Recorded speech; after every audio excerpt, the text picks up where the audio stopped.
সোমবার ভোরে চট্টগ্রামের হালি শহরে ভয়াবহ বিস্ফোরণে কেঁপে ওঠে পুরো ভবন। মুহূর্তেই ঝলসে যায় একই পরিবারের 9 জন। এ ঘটনায় এখন পর্যন্ত মারা গেছেন মা ছেলেসহ 4 জন। জাতীয় বার্ন ও প্লাস্টিক সার্জারি ইনস্টিটিউটে 5 জন চিকিৎসাধীন। ভর্তি থাকা সবার অবস্থায় আশঙ্কাজনক বলে জানিয়েছেন চিকিৎসকরা। জ্বর উঠছে, কাঁপতেছে, বলতেছে এখন কিছু বলা যাবে না, বিভিন্ন পরীক্ষা দিচ্ছে, করতেছি। কেউ আশঙ্কামুক্ত না, সবাই বলতেছে ঝুঁকির মধ্যে আছে, ঝুঁকিপূর্ণ সবাই।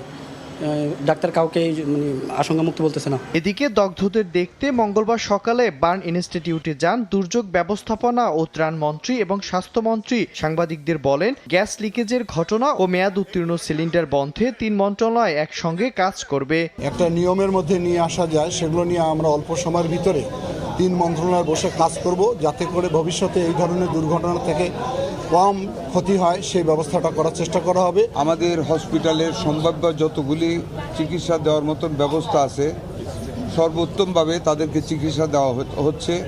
আমি নিজেও দেখে এসেছি। এদিকে ভোরে কুমিল্লার দাউদকান্দিতে গ্যাস লাইনের লিকেজ থেকে বিস্ফোরণে একই পরিবারের 4 জন দগ্ধ হন।